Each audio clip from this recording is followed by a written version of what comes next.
You're listening to the Hour of the Time. I'm William Cooper. Good evening, folks.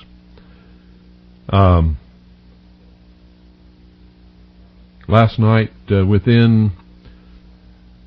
all the talk about, well, I don't know how to find out. I can't find out. How do you find out? I can't go to Washington, blah, blah, blah, blah, blah, blah, blah, blah, blah. Remember that last night?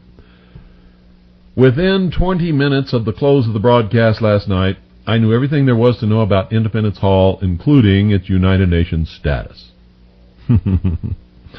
All by myself, with no help, within 20 minutes, never went anywhere, never left my house. Had it all.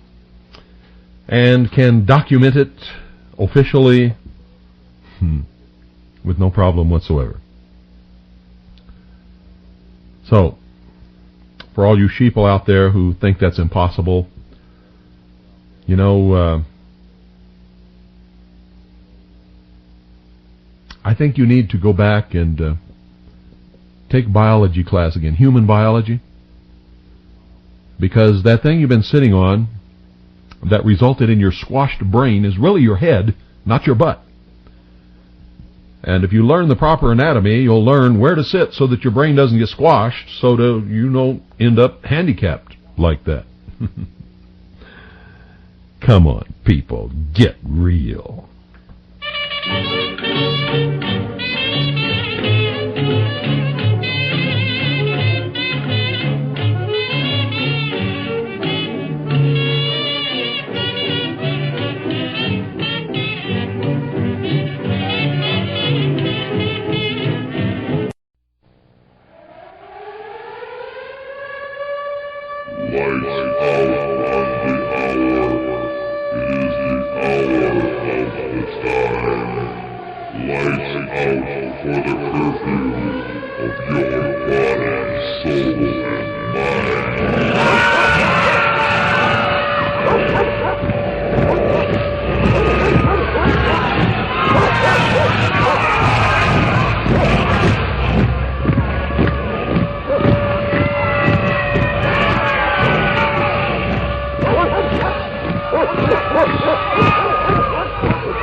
Ladies and gentlemen, you're listening to the Hour of the Time.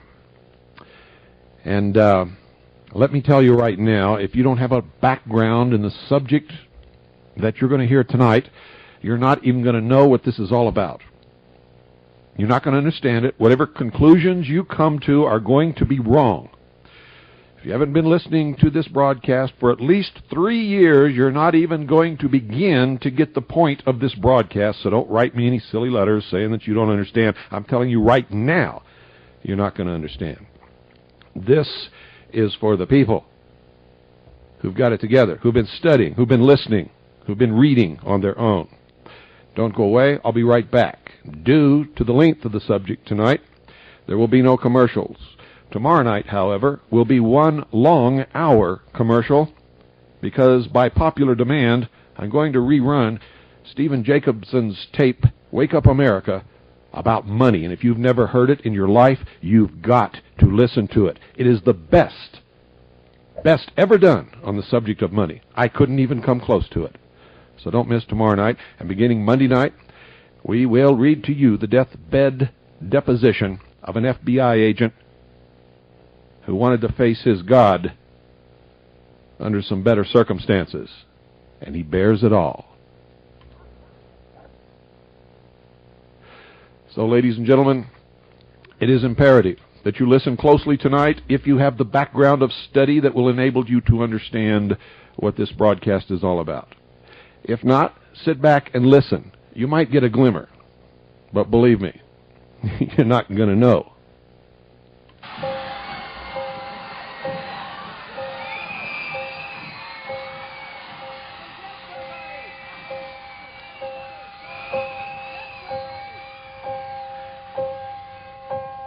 Some say love, it is a river that drowns the tender reed. Some say love, it is a razor that leaves your soul to bleed. Some say love, it is a hunger, an endless aching need. I say love, it is a flower, and you, it's only seed.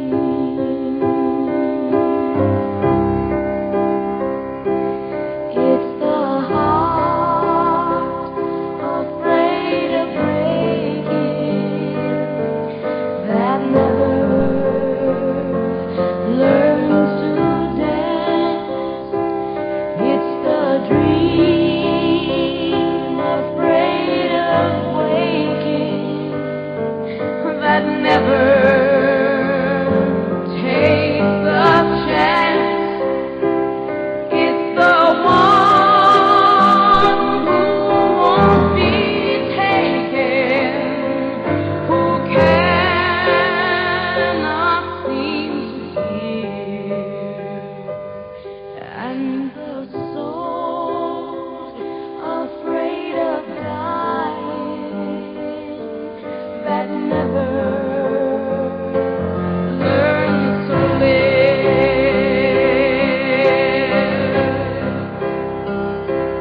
When the night has been too lonely and the road has been too long, and you think that love is only for the lucky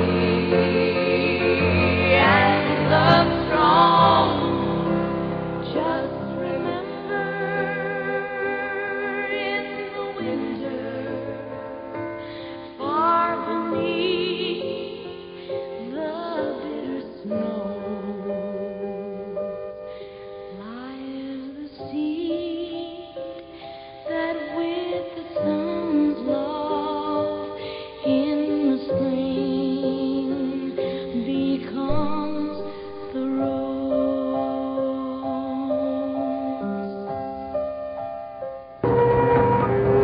They were knights of an ancient order, defenders of Christ in the Holy Land. But within their ranks a secret was born, a secret still kept today. Find out more as we piece together a rose, a star, and a saint in a puzzle that is the shadow of the Templars.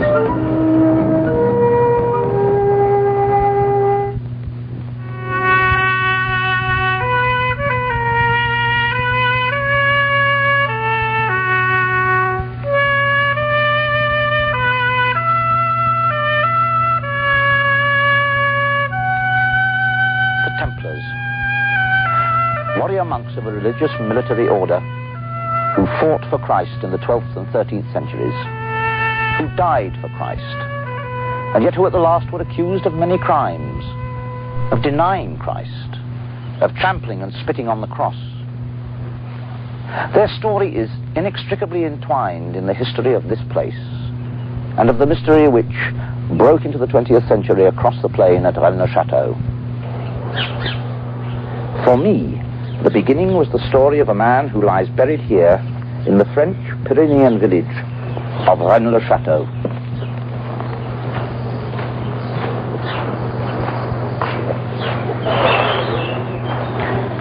Here lies Béranger Saunière, priest of Rennes-le-Château, 1885 to 1917. Sometimes when I stand beside this grave, I feel the urge to reach down into the earth and shake those mouldering bones back to life. For nearly 10 years, he's led me a curious dance.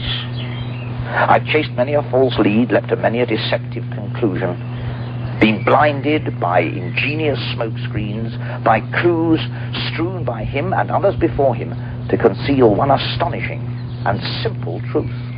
The Templars, warriors clad in their iron mail with cloak of white, emblazoned with a cross the colour of blood. Warriors, yet monks, who had taken the monastic vows of obedience, chastity, and poverty. An immensely wealthy order, who yet were individually poor, owning nothing.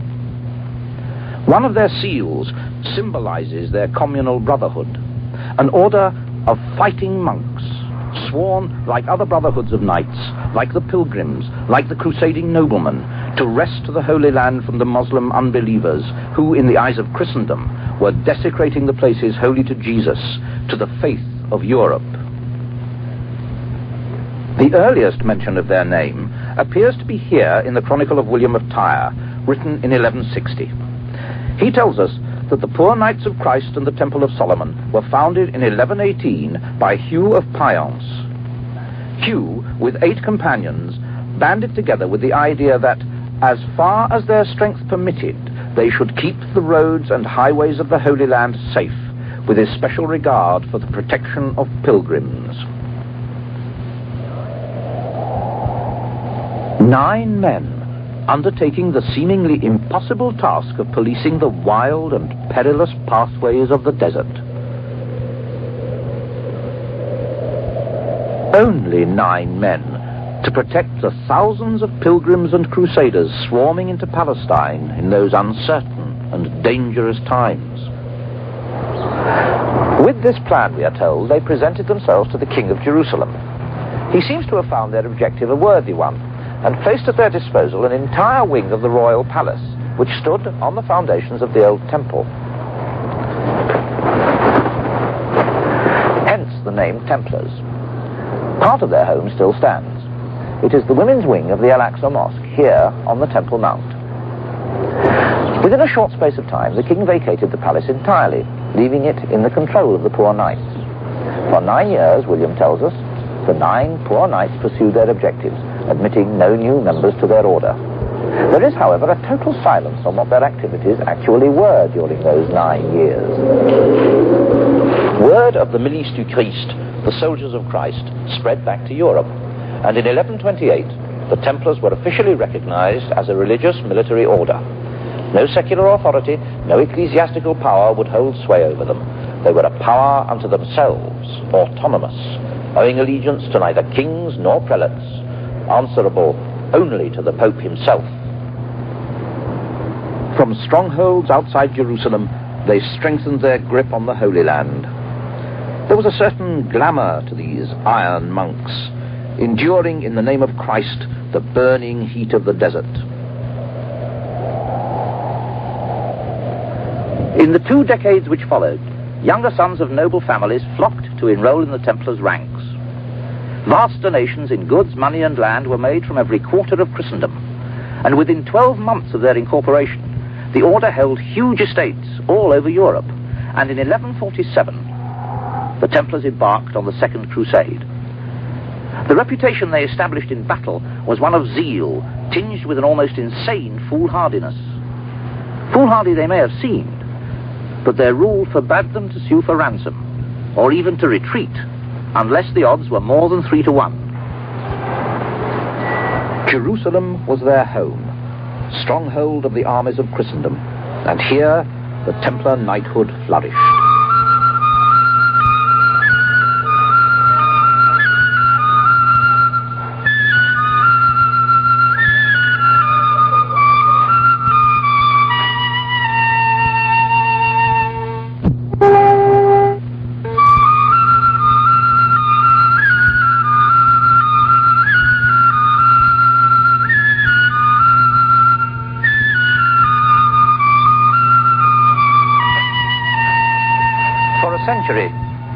power and influence of the Templars grew. Diplomatic links were even maintained with the Muslim world, to which they were yet so often opposed on the field of battle. But the Templars' world was not confined to war and the intrigues of international diplomacy. In their early years here, they established markets and took commission from which they financed their operations. With their network of castle preceptories spread throughout Europe and the Near East, they were able to organize the safe transfer of money for merchant traders. Modern banking grew directly from the system instituted by these efficient and dedicated men. And they traded not only in money, but ideas. Their contacts with Islamic and Judaic culture made them a natural clearinghouse for new systems of thought, new philosophies, new sciences. Some people have even said that they brought the chess game into Europe. At the dawn of the 14th century, King Philippe le Bel sat on the throne of France. The Templars were firmly established with a network of castles throughout his kingdom, but the Templars owed him no allegiance. Their fidelity was reserved solely for the Pope. Philippe had no control over them, and he owed them money, sufficient cause to spur a medieval monarch to action. Heresy was the excuse. The king's first necessity was to ensure the cooperation of the Pope. Through ruthless pressure and intrigue, he engineered the election of the Archbishop of Bordeaux to the vacant papal throne in 1305. The newly elected Pope Clement V then moved the papal court to Avignon, committing the papacy to what is remembered as the Babylonian captivity, its 70 years in France.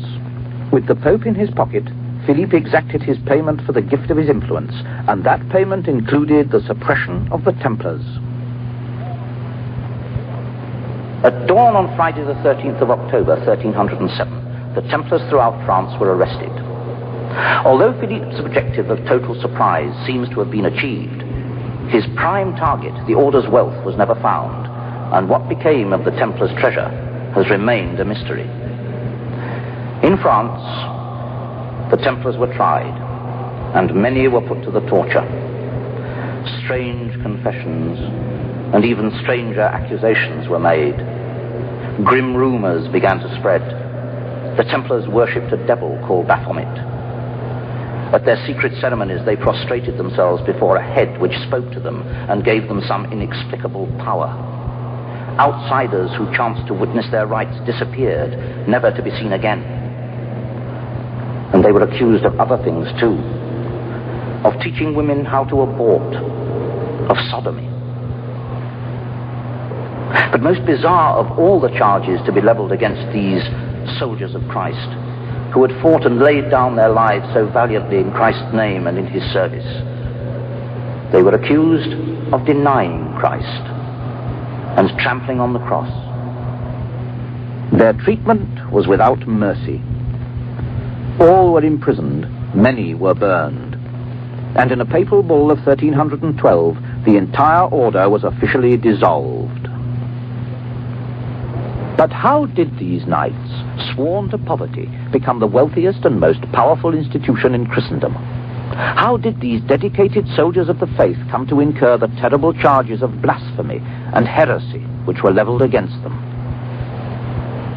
Fascinating though these questions were, I began to ask myself if the mystery of the Templars was truly a part of my main task, the unraveling of the puzzle of the 19th century priest Béranger Saunière and his tiny village.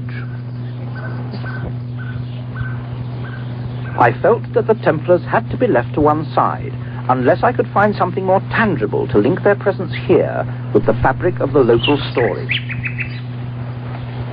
True, there were links, but were they important? Important to the story of Saunière, the penniless priest, which I knew so well. The priest who began in poverty and yet spent millions. Who made a discovery in his church of the parchments which hid secret messages.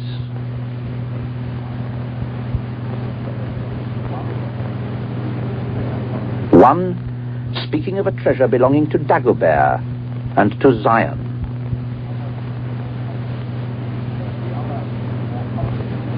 And the other more complex, more cryptic, shepherdess, no temptation, to which Poussin Teniers hold the key.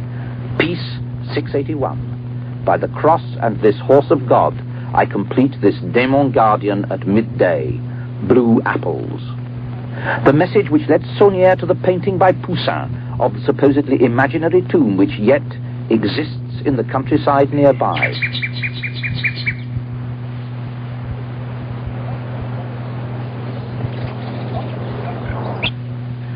The obvious relevance of the painting led me to undertake a detailed examination of it, and I found what seemed to me to be a curious and rigid geometry. I sought the guidance of Professor Christopher Cornford of the Royal College of Art, who has made a special study of the geometry of paintings. He found a totally unexpected and quite startling underlying structure, and it was pentagonal.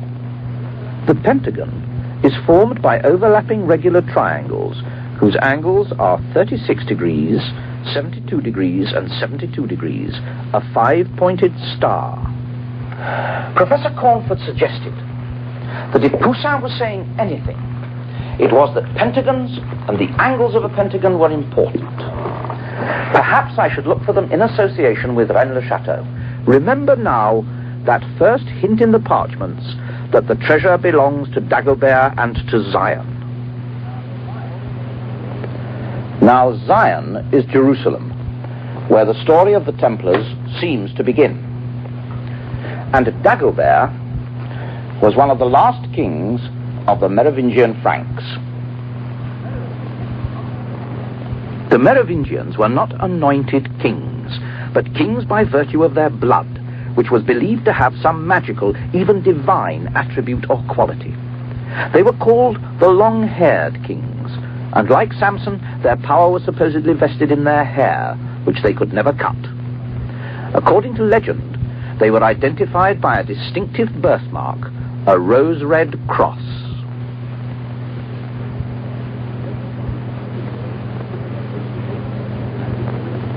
Most famous and influential king of the Merovingian dynasty was Clovis I, who led pagan Gaul to Christianity. When Clovis was baptized at Rheims, he became king not only by virtue of his blood, but also by sanction of the Roman Church. But as so often happens, the rule of a strong king diminishes with his successors. When Dagobert II inherited the kingdom, attempts were made to keep him from his throne, and in the year 679 he was assassinated. His infant son Sigebert, now rightful king, was reputed to have died with him. But a stone uncovered by Saunière supposedly depicts the rescue of that child, who was carried to safety to the ancestral home of his mother, and that home was Rennes-le-Château. Here, Sigebert grew to manhood, and through his descendants, the blood royal of the Merovingians flowed on in gnarled and numerous family trees, nursing an accumulation of bitterness and rancor stemming from the betrayal of Dagobert and the loss of their rightful inheritance, the throne of France. And at last, that blood bore fruit in the house of Lorraine. Godfrey of Boulogne, Count of Bouillon and Duke of Lorraine, was a direct lineal descendant of Dagobert II. And when, in 1090, Christendom mobilized to recapture the Holy Land and the sepulchre of Christ from the Islamic unbelievers, Godfrey was in command of the mightiest of the four armies which embarked on the crusade. When Jerusalem fell to the Crusaders in 1099, a mysterious group of religious figures convened. The identity of this group has eluded the investigation of historians. Its task was to elect a king of Jerusalem. This shadowy but clearly influential group of electors promptly offered the crown to Godfrey of Bouillon. For the supporters of the blood royal of the Merovingians, Godfrey was already a rightful king, but a king without a kingdom. Now that mysterious conclave had given him the most precious kingdom on earth, the Holy Land. But could I begin to identify this shadowy but powerful organization? And could I find a connection, a link with the Order of Knights Templar? And then I found a document. It attests to the existence in 1090 of a mysterious organization called the Ordre de Notre-Dame du Mont de Zion, the Order of Our Lady of the Mount of Zion, which apparently acted in close concert with Godfrey of Bouillon. The document also asserts that at least 5 of the 9 founding Knights Templar were also members of this same Order of Zion. But how authentic is this document?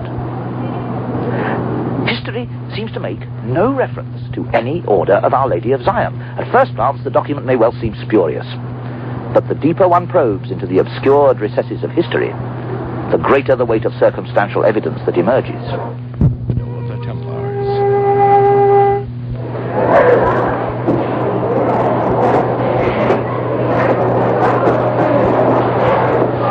In 1099, Godfrey is elected King of Jerusalem. Immediately, here on the Mount of Zion, on the ruins of an ancient building called the Mother of All Churches, an abbey is built. It is called the Abbey of Notre-Dame de Zion. It seems reasonable to suggest that those who occupied the new abbey were members of an order which bore that same name. But reasonable suggestion cannot prove the existence of the order. However, documents do exist, dating from the time of the Templars, which are not speculative and cannot be disputed.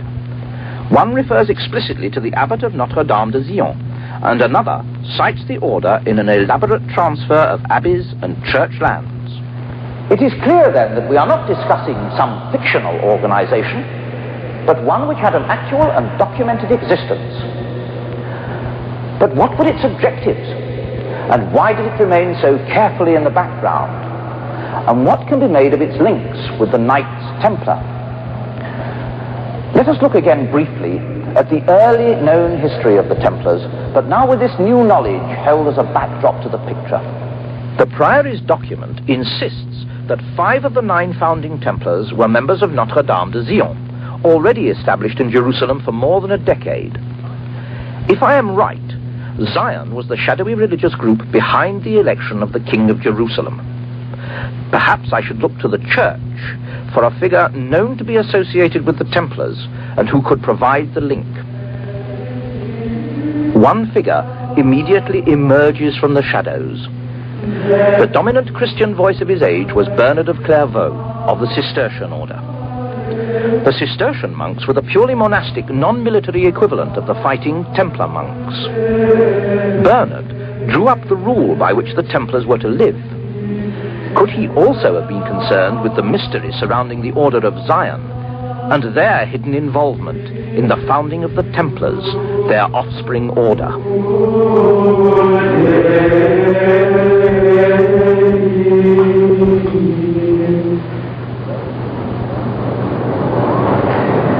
It is clear that St. Bernard played a vital role in the early history of the Knights Templar. And curious hints of that role have been proposed by certain historians who have studied and interpreted his writings.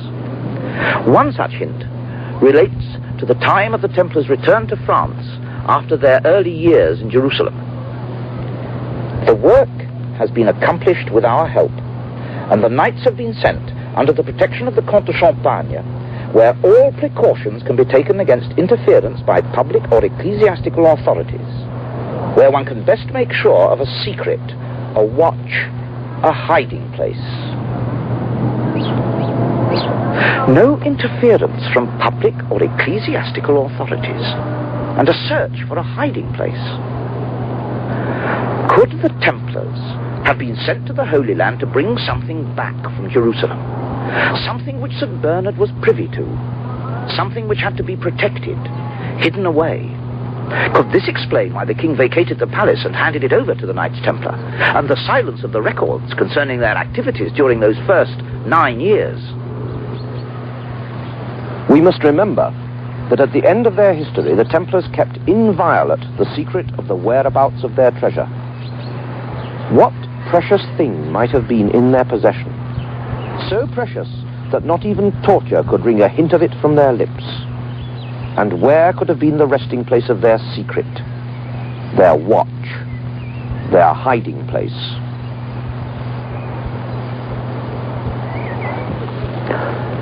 On Friday the 13th of October, 1307, we are told, King Philip succeeded in having all the Templars of France arrested. That statement, however, is not quite true. One group of Templars alone succeeded in escaping the clutches of Philippe's executioners, and they were the Templars of this preceptory of Bézieux. How did they escape and why? The clue lies in the name of the commander here at the time of the Templars' downfall. It was the Seigneur de Gaulle. And the Pope, King Philippe's reluctant accomplice, was Clement V, who before taking that name on his election to the papal throne was Bertrand de Gaulle. Bertrand de Gaulle, whose mother was Ida de Blanchefort, of that same family who gave the Templars their fourth Grand Master, and whose lands spread out from their ancestral home there across the plain. An earlier member of that Blanchefort family, Bertrand de Blanchefort, became in 1153 fourth joint Grand Master of both Templars and Order of Zion. Bertrand can be seen to be the most significant of all the Grand Masters of the Temple. He it was who transformed the order into the superbly efficient and highly organized institution it became.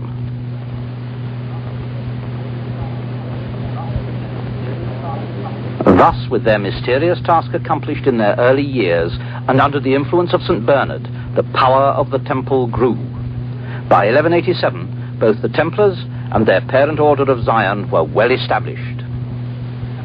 But by then, too, the Templars appear to have grown too powerful, too autonomous, too unwieldy and unmanageable for their parent organization. To the Order of Zion, the Templar Order may well have seemed a self-willed and unruly child.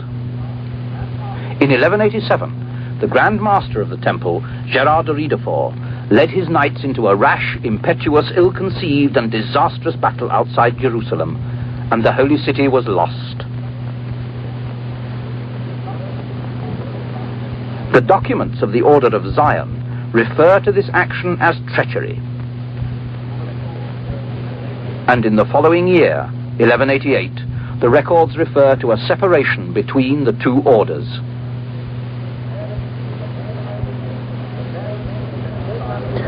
The parent set the child free. And though family links remained, the Templars now stood on their own feet, free to ride with haughty arrogance through the remaining century and a quarter of their existence to their final grim doom in 1307. After the split, the parent order modified its name. Henceforth it was to be known as the Prieuré de Zion, the Priory of Zion, and as such it has continued its cloaked and shadowy existence down the years. When I first saw this document, I was by no means inclined to regard it as authoritative, nor even reliable as evidence. Among the information it contains is a list of the names of the Priory of Zion's Grand Masters after their separation from the Templars and up to the present day. Victor Hugo, Jean Cocteau, Léon... Some of these names are so illustrious that the list seemed just the sort of grandiose pedigree that would be created for itself by a lunatic fringe body of eccentrics playing at secret societies. But it's all too easy to make assumptions and not to keep an open mind. Isaac Newton, one of the greatest scientists that England has produced. What could the Priory embody that would attract him and the other great figures on the list? All seem to share some interest in the esoteric, the occult, in secret teachings, hidden knowledge which at certain times in the past would have been heretical and highly dangerous. Leonardo da Vinci, great artist, great thinker, unorthodox in his religious beliefs. Jean Cocteau, great writer and artist, unorthodox in his religious beliefs. The common ground which all these men share, and they share much, was still not enough. Were the connections more than guesswork? Something was still missing, something which binds these great men and claimed their allegiance and their silence. But we must not lose sight of the origins of our hunt.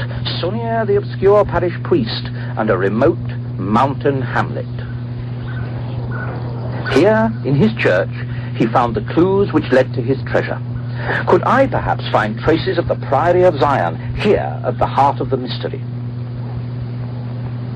The parchments conceal the key word Zion.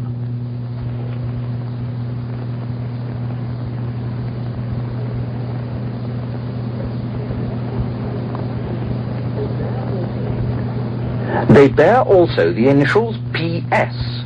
This must refer not to Jerusalem, but to the Priory of Zion, which calls itself also the Ordre de la Rose Croix Veritas, the Order of the True Rose Cross. And Saulnier's imagery in his church repeats again and again the rose on the cross, the emblem of the Rosicrucians, who burst upon the world in the 17th century in the Rosicrucian manifestos written by Valentin Andrea, Grand Master of the Priory. The rose cross, which seems to echo the rose-red cross emblem of the Templars, birthmark of the Merovingians. The story seemed to stretch into a distant past through heresy and the Templars and murdered kings. And my researchers had uncovered a priory document of genealogies tracing a descent from the Merovingians and leading to a man called Pierre Plantard de Saint-Clair, in whose veins it seemed now ran the blood of the long-forgotten Dagobert II. After some natural hesitation, he at last agreed to talk about his place in this story. Monsieur Plantard, is there still a secret at Rennes-le-Château? Mais le secret n'est pas seulement à Rennes-le-Château. Il est aussi autour de Rennes-le-Château. Will the treasure of Rennes-le-Château ever be found? Ici, vous me parlez d'un trésor matériel. Nous ne parlons pas de trésor matériel. Disons simplement qu'il existe un secret à Rennes-le-Château. Il est possible qu'il existe autre chose autour de Rennes-le-Château. And how does Poussin fit into this story? Effectivement, dans le tableau de Poussin, il y a certaines révélations. Poussin est un initié. Il a donc construit son tableau en initié. Mais dans l'histoire, il n'y a pas que lui. Il y a d'autres personnages. Vous savez, les arts étaient une forme d'expression où la vérité se trouvait cachée derrière des symboles. Can you tell us whether the Priory of Zion still exists today? À l'heure actuelle, Sion existe toujours. L'un de ses derniers membres, l'un de ses derniers grands maîtres, c'était Jean Cocteau. Tout le monde le sait. Monsieur Plantard, over the centuries you have, how shall I put it, you have supported the Priory of Zion. Nous avons soutenu Sion. Et Sion nous a soutenus. We. Who are we? Nous, je parle de la lignée mérovingienne, car notre lignée est issue de Dagobert II. Les Mérovingiens, ce sont eux qui ont fait la France. Sans eux, il n'y aurait pas de France. Les Capétiens, les Carolingiens, ils ont suivi la ligne des Mérovingiens. Les Mérovingiens représentent la France.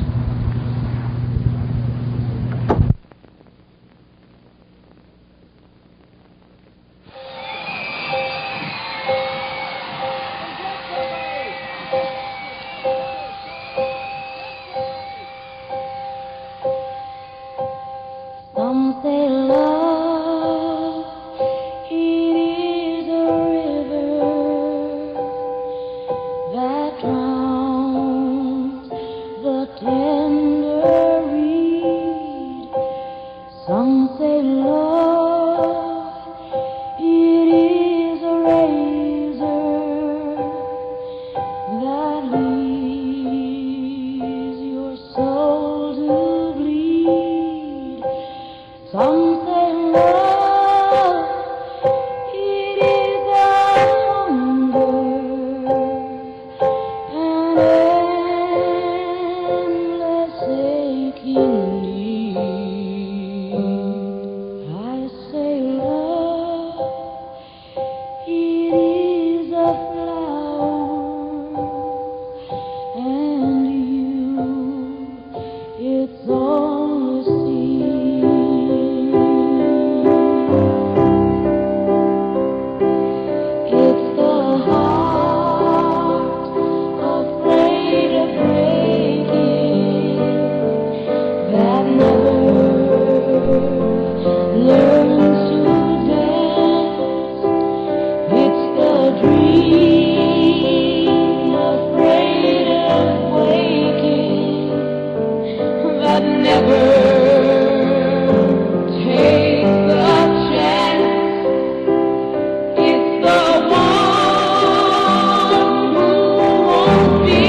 that with the sun's love in the spring becomes the rose.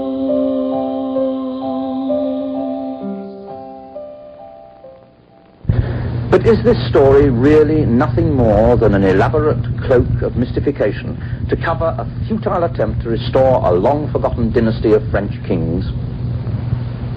Rennes-le-Château, where the son of the assassinated St. Dagobert was brought. Blanchefort, ancestral home of the fourth Grand Master of the Templars, Bertrand de Blanchefort. And Bézieux, the preceptory which evaded the net when the Templars fell in 1307. Bézieux, Blanchefort, Rennes-le-Château. Three castles locked together in a precise geometric relationship. Echoed in the 17th century by Nicolas Poussin in his masterpiece Les Bergers d'Arcadie, a picture in which Saunière took a great interest. But is there any reason to suppose that Poussin was involved in a secret other than merely the oddity of having apparently painted a landscape which the experts tell us he never saw? Well, in April 1656, Poussin had a conversation with a French priest.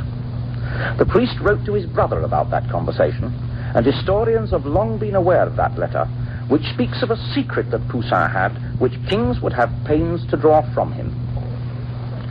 Poussin most certainly had a secret, and I was convinced it lay in the Pythagorean pentagonal geometry with which he structured his painting of the tomb at Arques. But where were all these fragments of information taking me? Some unquestionably locked together. Some were obviously part of the puzzle, but their place in it was unclear. Yet another element was needed, a connecting thread, and that still eluded me. The pentagram has already appeared elsewhere, hidden in this parchment. But this pentagram, unlike the mountains, was an irregular one. It broke through its surrounding circle. What could this imply? In fact, what is the significance of the pentacle?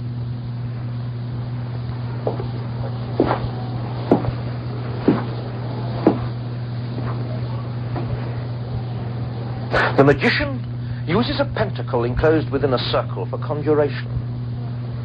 The surrounding circle is his protection. To break it is to allow the evil to enter. Is this what is being implied?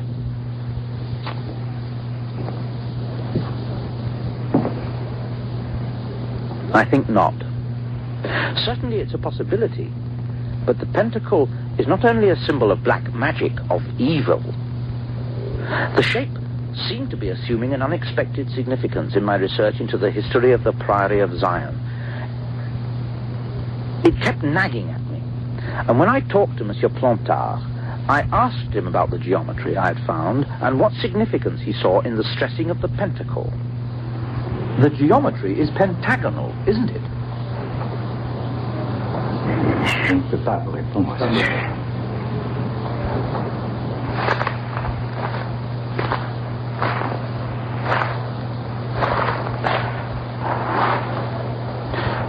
At that moment, Monsieur Plantard could have said, I don't know what you're talking about, or even there is no significance. But in a sense, his answer confirmed my suspicion that there was an importance attached to that symbol which I had yet to discover. Magic seemed a possible answer. But then, magic has become a matter for ridicule. It's not always been so. This story has a very long past, and the blood of thousands has been shed in the fight against witchcraft. And even today there are many who take magic all too seriously, no matter how much we others may scoff. We've even subtly distorted the vocabulary. The word occult has come to be associated only with magic, witchcraft, devil worship. But occult simply means hidden. A secret body of knowledge reserved only for the initiated. Saunière, I know, had left us cryptic images of one such body of hidden knowledge. The symbols of air, fire, water, earth, the four elements of alchemy. Alchemy, for most people today, no more than a half-forgotten medieval quest for a way to change base metal into pure gold. But the true alchemist's search was much more than that. A key phrase in their writings is, as above, so below, reflecting their continual search for an earthly counterpart to the immensity of God's cosmos, their desire to transmute base man into pure spirit. The alchemical quest seems to have held much fascination for many of the Grand Masters of the Priory of Zion, and the Templars seem to have absorbed it along with the other Eastern philosophies and sciences with which they came into contact. As above, so below. Base man into pure spirit, a religious concept. And the Templars were a religious organization, the Priory also. And Saunière the priest emphasized the religious aspect by placing cryptic imagery in his church, a church dedicated centuries before his time to Mary Magdalene, the redeemed sinner who was the first to see Christ after the resurrection. When Saunière returned from Paris with his newfound knowledge, he emphasized the importance of Mary Magdalene by naming the tower which he built with his newfound wealth, La Tour Magdala, the Magdala Tower. For the occult initiates of the Middle Ages, Mary Magdalene, through her redemption from sin and her unique knowledge of the risen Christ, was regarded as a medium of secret revelation. And those initiates had chosen the planet Venus as her symbol in the cosmos. A saint and a star. The connection between them could only be fanciful, subjective, close to fairy tale. I could find no connection that seemed valid to me until I realized that I had to stop imposing modern attitudes on the thinking of those involved in this mystery. To come to terms with it, to begin to understand, I had to look at their beliefs, their interpretations, in their way, and not in ours.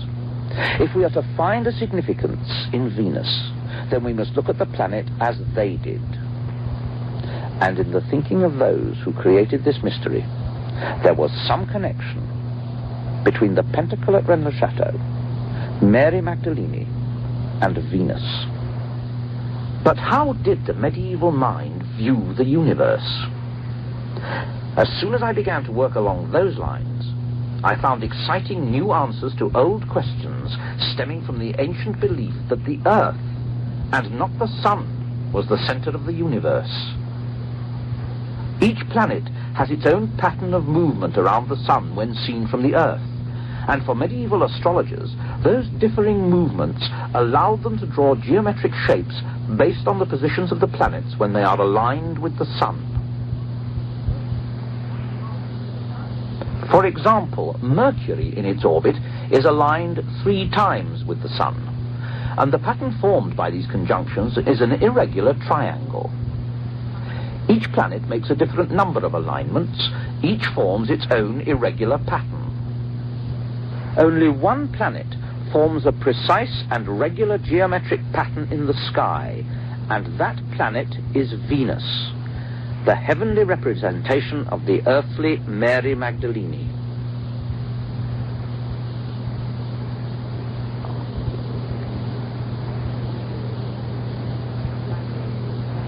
And the pattern she draws, as regularly as clockwork every 8 years, is a pentacle. As above, so below. Here was the link between the worlds of matter and spirit, between base and corrupt man here on earth and the twinkling firmament where dwelt God and all his saints. Mary Magdalene, the medium of a secret revelation, was herself the image of the secret revelation in the sky. To the medieval mind, to the alchemist, to the Templar, to the Priory of Zion, Such an image was immensely powerful, immensely potent. In that majestic symbol in the sky, harmonious, unchanging, regular as a metronome, was the music of the spheres.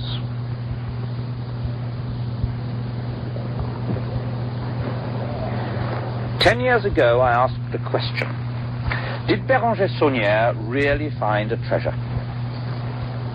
That led me into a hunt for the treasure of the Templars, and I found that their shadow obscured the Priory of Zion.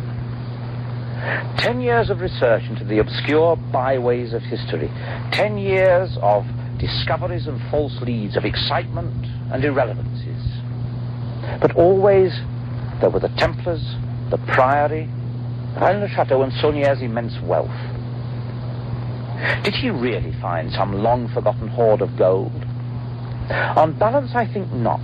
I now think that that mysterious organization, the Priory of Zion, provided him with the means to buy the land, build the house and the tower, perform all his other works, but not for his sake, not for his comfort, not for his purposes, but for theirs. For Saunière now seems to have been no more than the guardian of this place which had such immense significance for the Priory of Zion.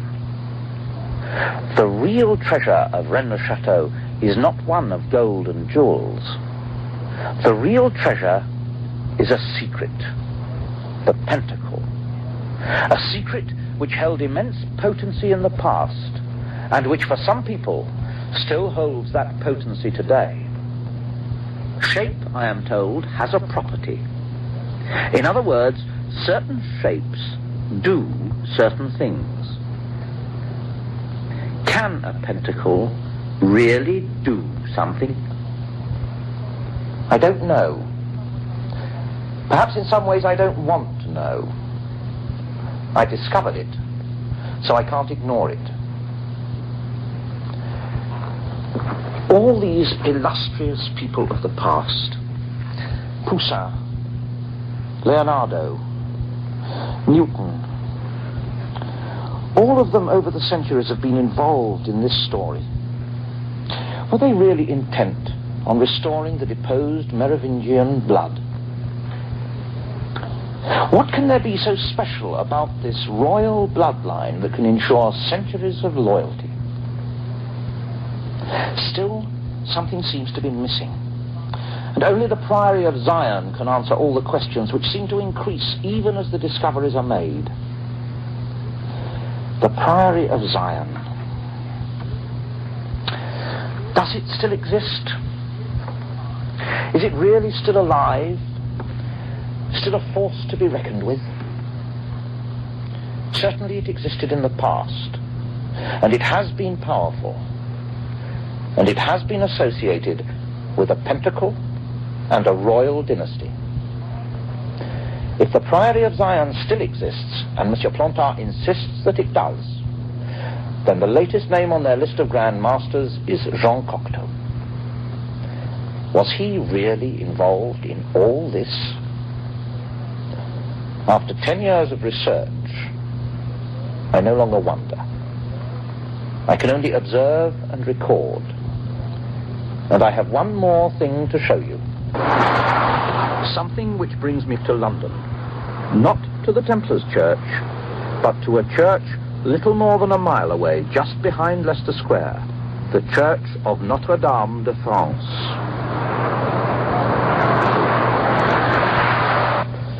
Imagery, the currency of all artists, all painters.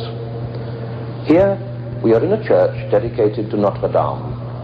Bombed in 1940, it was restored and redecorated by artists from all over France. The mural in this side chapel is a crucifixion, painted towards the end of his life by Jean Cocteau. His style is instantly recognizable.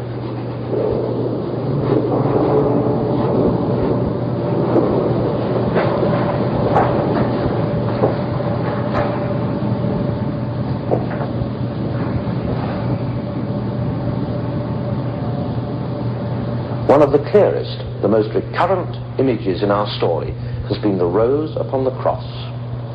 And here, at the center of his design, where the body of the crucified Savior should dominate all, Cocteau gives us this. The Priory of Zion tells us that Cocteau was their Grand Master. For him and for them, this was an immensely significant symbol, the rose and the cross. Of course, finding it here could be nothing more than an extraordinary coincidence. For me, it is one more piece of evidence for a shadowy, centuries-old mystery, which is only now, slowly, finding its way back to the light.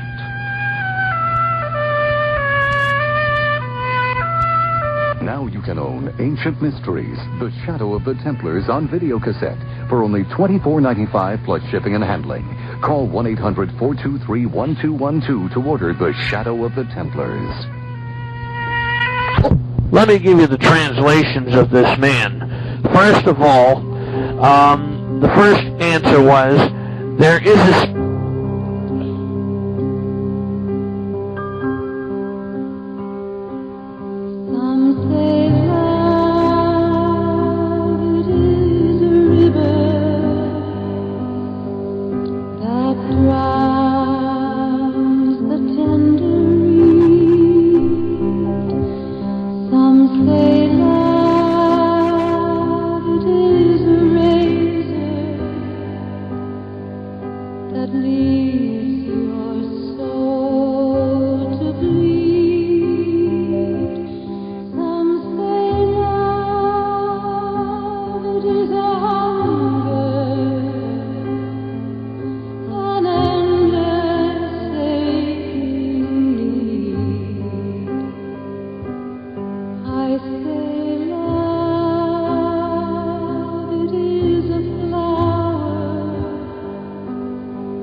Who never